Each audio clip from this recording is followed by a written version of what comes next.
Hello, and welcome to this special recording that's part of a three-part series in which my partner here, Rulan Tangen, is joining me in interviewing three very, very unique and powerful forces in the world of dance.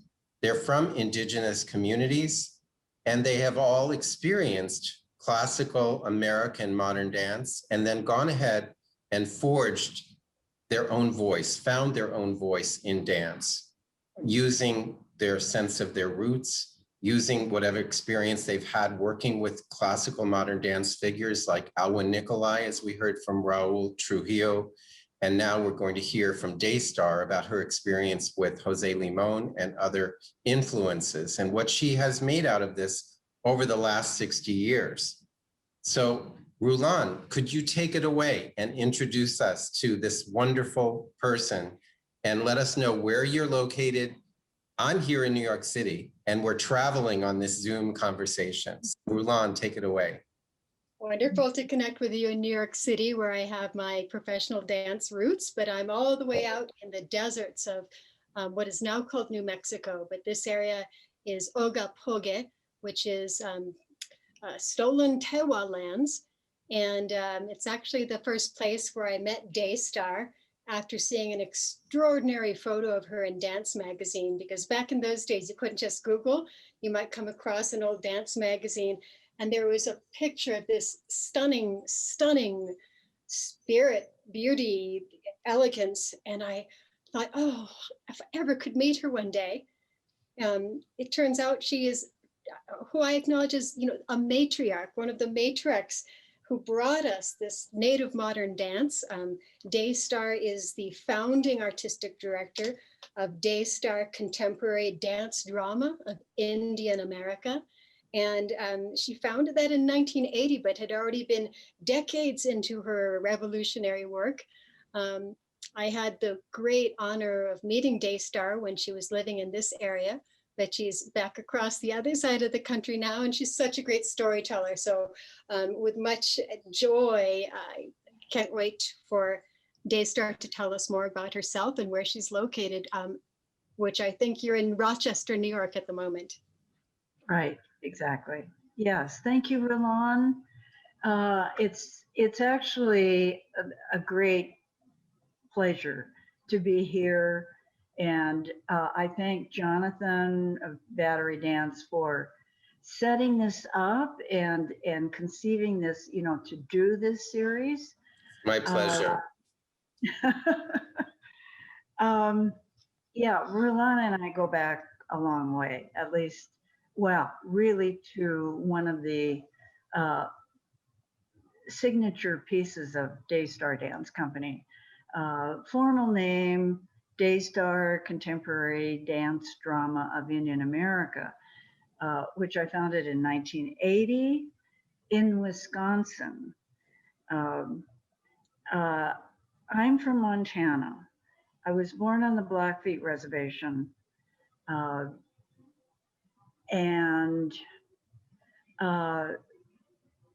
But as is so often the case, we are very much mixed bloods of one kind or another. So my ancestry is Pembina Chippewa, or as it was called in my family and my grandparents' family, French Cree, because my great-grandmother, Susan Big Knife, we think came from Canada, probably Saskatchewan. And of course, there was a mix there already of the French and the Cree. And when I did the work to tell the story of my family, it became that story, No Hold at the Heart. And Rulan danced in that. And so I feel that there's an intergenerational progression here from myself to Rulan and of course other people, but through Rulan, to the whole process of passing this on to the new generation and those who will come after us. Because I think as Indigenous people, we're really, especially right now, we're really coming up face to face with identity, self-identity, cultural identity, preserving oral tradition, tradition in general, but certainly finding a place for ourselves in the contemporary genres of art, whatever it might be, visual art, dance, theater, filmmaking, all of the possibilities that we have now. And that is, I believe, beginning to happen, that we are becoming visible as artists, certainly as Indigenous cultural people, but as artists as well. And I think this is all part of a bigger picture called decolonization, which is also happening now. Well, Rulan mentioned that she saw your picture in Dance Magazine, which of course is the premier publication in America of dance. So people were aware of you at some point, but I know in my own career that you have these moments of, you know, of recognition, and then you go back into anonymity. Is that something that you feel has been characteristic of your work? Well, I think it does happen to all of us. There's a flash in the pan, or there's, you know, the star goes off, you know, the bomb goes off. People know what you're doing, but then how do you keep that going? But is it really necessary to keep that going? Because what we do is we go back out in the field and we're working, we're creating, we're teaching. Such a good point. Yes. Such a good point. If you were waiting for constant approbation, I don't think you would be doing what you're doing now. No. And by the way, Daystar only recently stopped doing solo work. One of my last, tours before COVID, I believe I was seeing a beautiful solo dance at UC Riverside or somewhere in California by Daystar. Wow. I even remember when you stopped some teaching up in Canada to focus on your solo career. And that wasn't that long ago. And I just loved that. It gave me inspiration as an artist of like, there's no end date. You can continue to grow your artistry.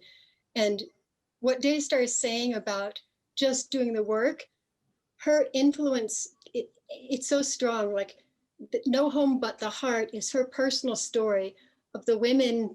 She's talked about Susan Big Knife, and I've memorized that name because it was spoken, I was an instrument for her vision. So, this is not my family story, but I was kind of like in that New York dancer mode, like being an instrument for the vision of her family. And what's interesting is in her video footages of different versions of this, you'll see young dancers who went on to become, like, they're all leaders now in Native theater and in Native dance, like Penny Cucci, Santee Smith, Stella Rose. I mean, it just goes on. Everyone who you see her mentoring goes on to start their own company. And just as significant, Rosalie's work of tracing the matriarchal line, I see a version of that in many of these other women doing their incredible master works that are about the women that they come from. So I haven't done that piece myself, but I've seen some of my other peers do that. And so I really look at that artistic hand of Daystar. So yeah, yay. Okay. Could you tell us a little bit about your interaction with Jose Limon? Because that's really fascinating. It was an incredibly unique and definitely one of a kind experience that I will remember, um, you know, and that I have remembered all of my life. This was 1969, 70. Um, and how that happened is also an interesting story because I was teaching at IAIA, Institute of American Indian Arts, in Santa Fe, New Mexico, which was at that time, I don't know what the political situation is now, but and it's a 4-year accredited college now. But when I was there, um, it also included high school, and having talented young people get their high school diploma and then go on to 1 or 2 years of art study as Indigenous artists. I mean, it was a marvelous, again, unique, uh, very needed vehicle for young Native people at that time, and still is, frankly. But while I was there, um, and this person needs to be remembered also, Lee Udall was the wife of the then Secretary of the Interior. Stuart Udall. Yes, she took an interest in what we were doing there at the Institute. And she created a nonprofit called Center for Arts of Indian America, which existed for, it could have been 10 years, but again, we're talking 1970s.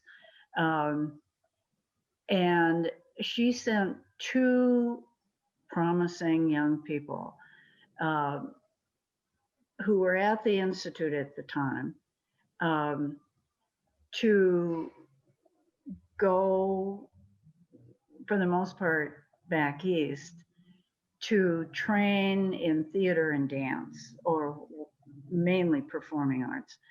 So that was when I and myself and Cordell Morset, who was Lakota, were sent to Juilliard School to study dance. And she had, of course, set this all up ahead of time. And Martha Hill was the chair of dance at that time. They welcomed us with open arms. And Jose Limon was particularly interested because, of course, he was a Mexican Yaqui as well as Spanish ancestry, professional, his own company, all of that. And I write a little bit about this in a couple of articles that have been published. But Cordell and I were assigned, through audition to take like beginning Graham class, beginning Limon, a basic ballet class. And in addition, Jose Limon offered to take us, the two of us, for a composition class, just the two of us, not with anybody else. We couldn't find a space, so where did we go? We started out in the lobby of the Juilliard Theater because there was no place else to go. And I think we might have continued there. Actually, we might have been in a basement someplace after that, but he took us under his wing, so to speak, and taught us the basics of composition. Well, of course, we had what Limon called the alphabet of the voices of the body, the compartmentalization of the body, arms, legs, head, torso, and And then, you know, from that, we were also given compositional assignments of various kinds. Go away, put it together, come back next time, get a critique. And so we continued for, you know, the semester um, in that way. And I had already composition on a university level when I was getting my master's degree, but having it from him was, you know, it was magical, really magical. And of course, Lamont himself was,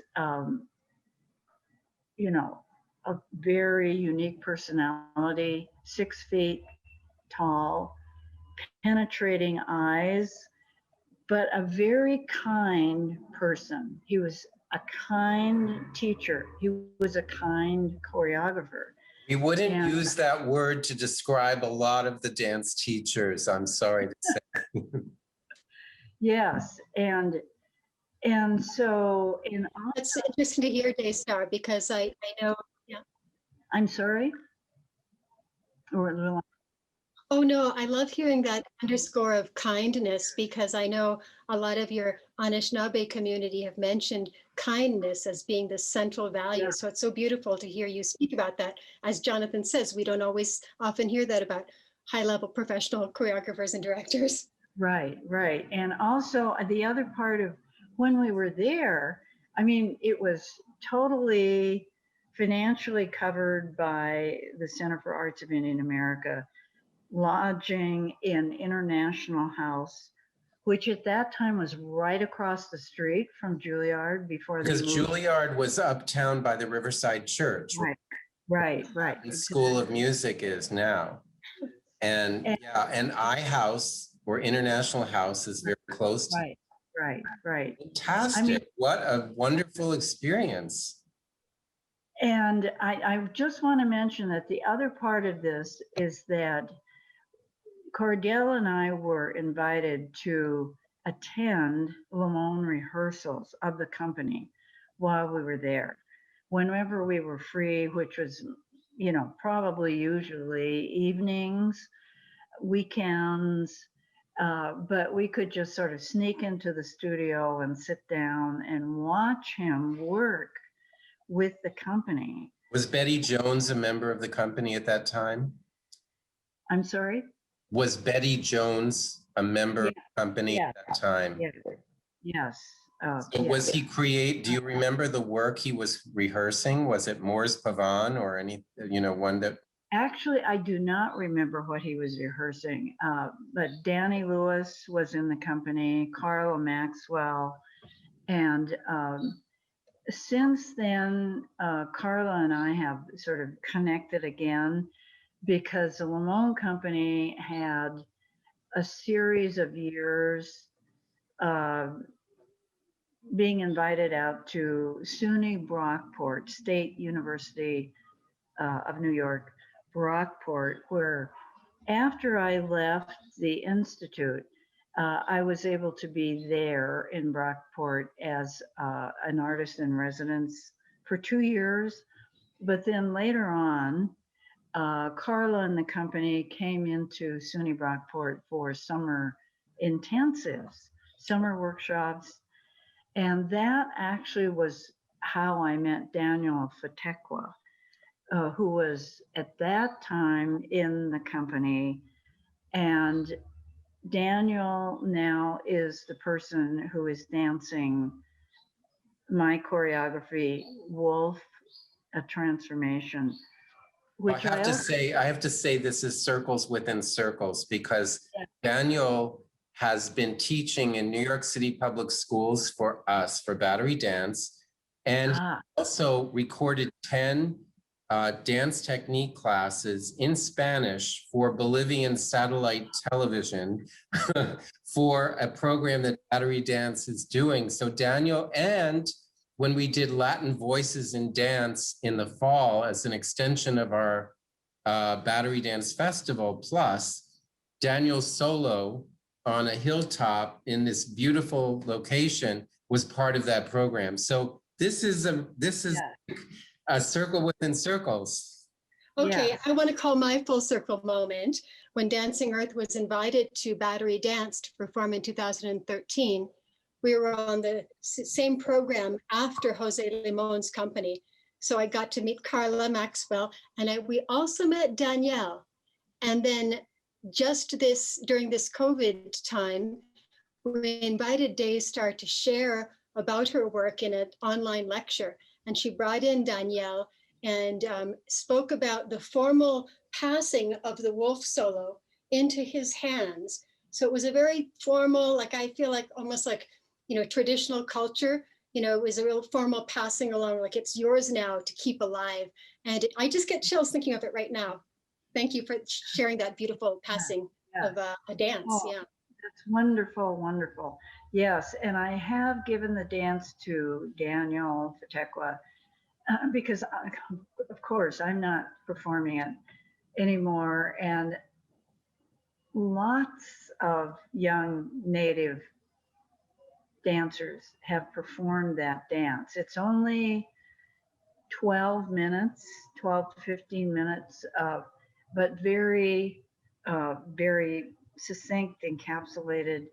And it comes through also by permission of Eddie Benton Benet, who has just passed recently, had given me permission to use the Anishinaabe story of the wolf as the first companion of the first man in order to create that dance.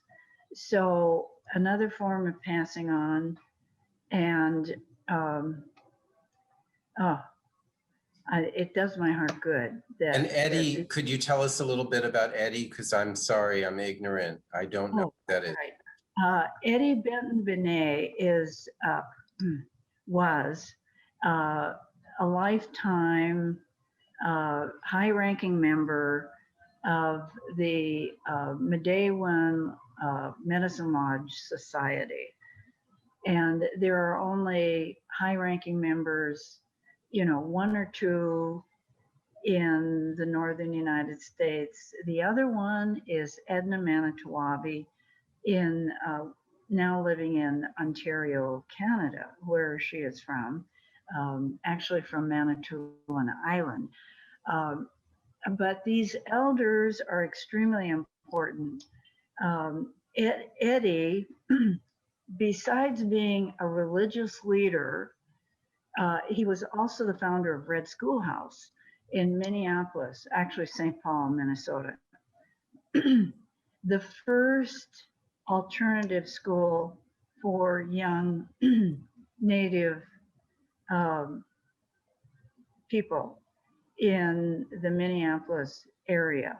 And that in turn created a whole movement of alternative schools for Native children, because going to public schools, they're not going to get the spiritual, cultural teachings, which they also need, besides learning, of course, English, mathematics, literature, whatever, as the standard curriculum to get them through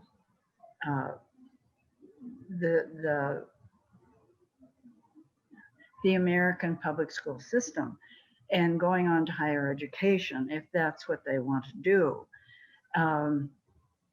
So Eddie was really quite phenomenal.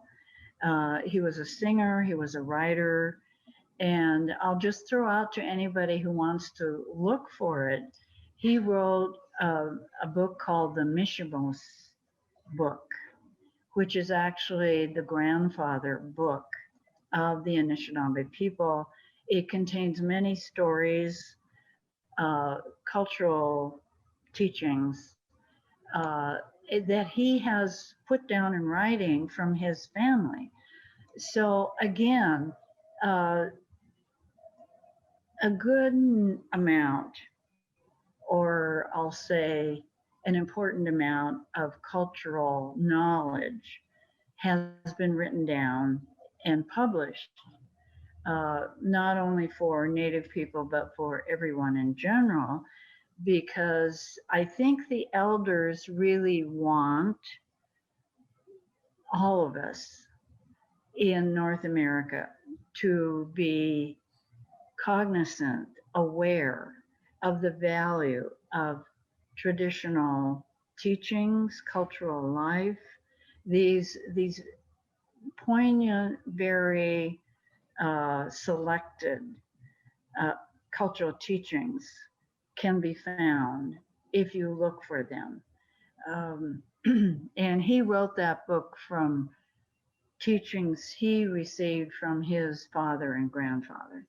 When I'm So listening to you, Daystar, I'm just struck. I'm thinking about, okay, I was interviewing a dancer, interviewing a choreographer, but now it's clear that I'm also interviewing a scholar and somebody who has taken responsibility for carrying on the stories, the legends, the background, the roots, the culture of her people. And that's a huge responsibility. I mean, when I think of what Rulan and you and I have all gone through training as dancers, that in itself is a very exhaustive pursuit. We're never done. We're always trying to improve. And then choreography, all three of us have created our own dance companies and kept that going. So there's the administration and the sense of fundraising and all those things. But beyond what I know in terms of my own life, the two of you and Daystar, I'm finding out about you that you're carrying something much more than your own body, your own knowledge, your own creation. You're also carrying forward something that to future generations that otherwise would be lost because these things were not documented in a way that's in the curriculum of, you know, 4th grade, 8th grade, 12th grade textbooks in schools. And I believe that this interview is happening at a very important time in American history, that we are all learning lessons, whatever age we are, of things we did not learn in school or things we did not know about our own country. So I'm just curious, is there a film of the wolf dance? And does that exist, your performance of it and Daniel's performance of it and maybe other people's performance of it? I mean, are these things out there available? interesting. It's interesting, Jonathan, to hear you speak and sort of have some lights turned on for you. And I really appreciate that. Um, I don't have a video of myself dancing wolf. However, I did dance it uh, in Istanbul back in the 1980s at the Yildiz Sarai Theater that was built for Sarah Bernhardt when My she goodness. toured the East. Yes. I mean, Do you who know would have? were you part of, I'm curious because my interviews that I did during COVID were called Dance Diplomacy with Jonathan. And I delved into American cultural diplomacy and cultural sharing across countries. Do you know whether you were sent by the US State Department or was this a private engagement? Oh, definitely not the State Department. No. Oh, okay. A very,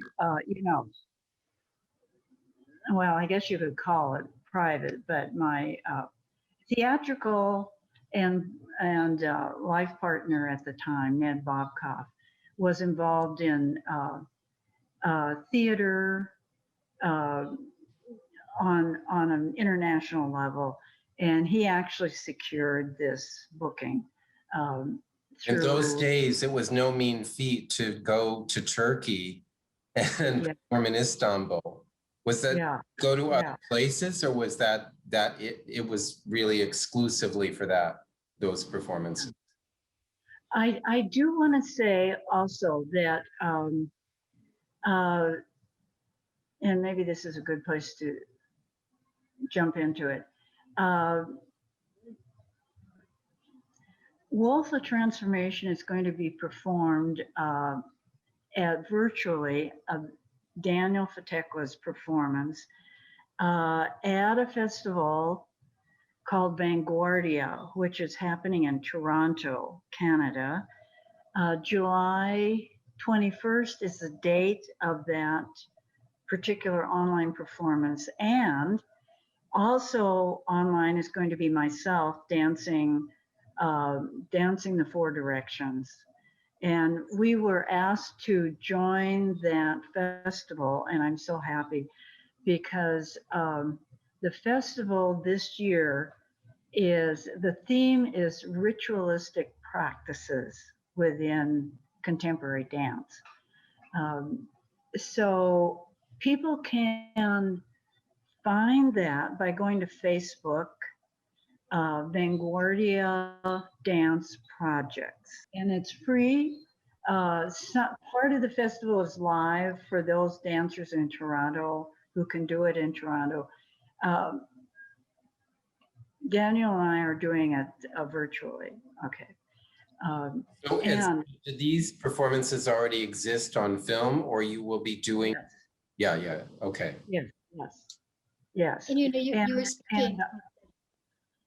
Well, I was very, I'm a person, as you say, I am a scholar, and I am very careful to document everything as much as I can. And No Home But the Heart is also on video in 2 or 3 different versions.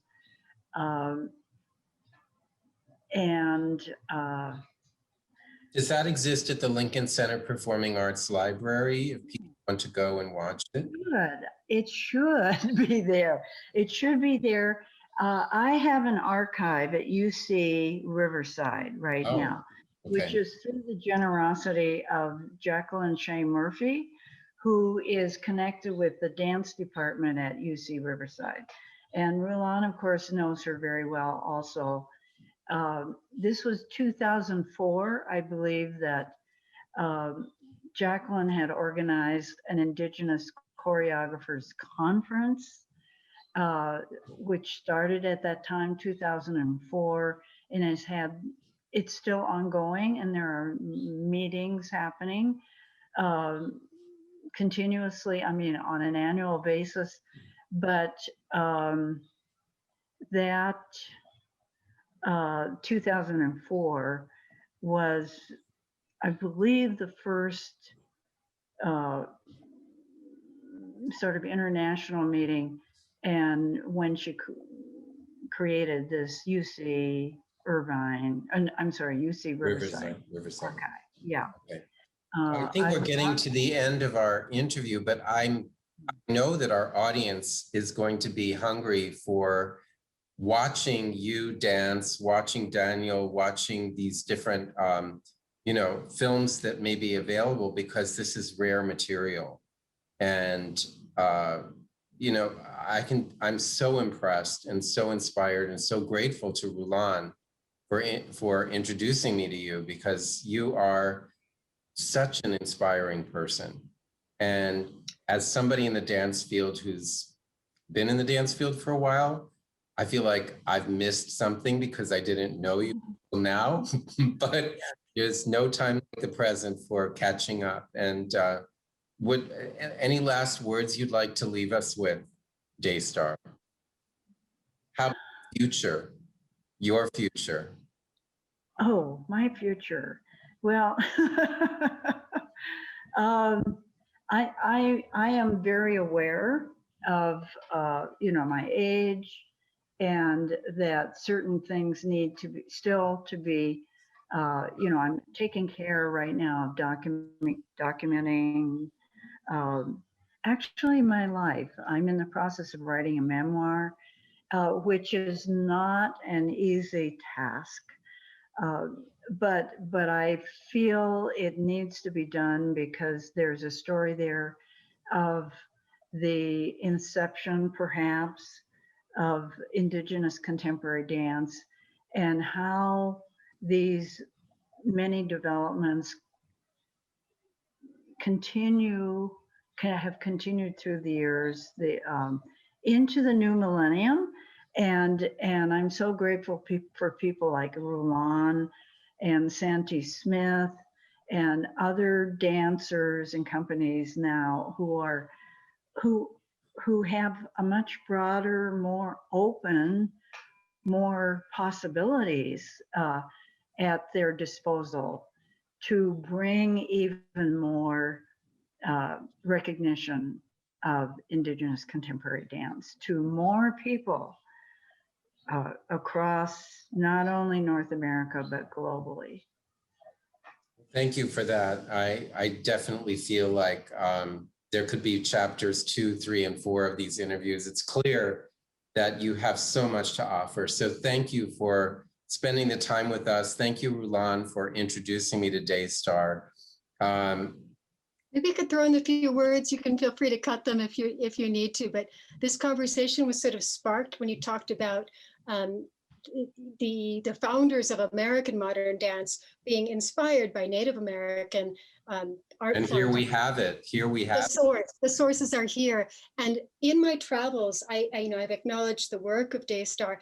And somewhere in my travels, I think in the United States, there was a graduate student who wrote an article or found an article that we can't find right now that's about Jose Limon being inspired by Daystar. Oh, I'm getting chills. When she came to Juilliard, and that pivoting his work into the incredible work, it's called Ode, which was about, I think 6 or 7 Native American chiefs, but they were really looking at a change in his work after meeting Daystar. So if we can find, if anyone sees this and has that article, I know Daystar and I would love to see that article again. And And I wanted to ask about Cordell. You mentioned Cordell. What happened? What was the trajectory? I'm sorry to say I've lost touch with Cordell many, many years ago. As far as I know, he returned to his own people, the Lakota, in South Dakota. And he was working there with a woman trained in modern dance. I don't know what else has transpired with that since. And unfortunately, I don't know what he's doing. What's his last name? Morissette, Morsette, Morissette. Okay. Okay.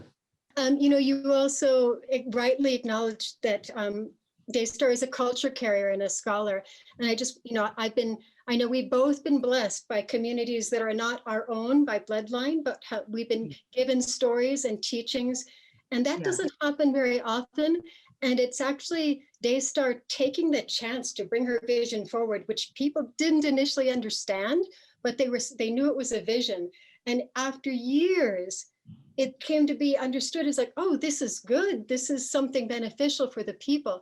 And that's when these invitations to turn stories into dance came about. And, I'm blessed to have some of that myself. And it's a huge responsibility. It's very different from just being creative.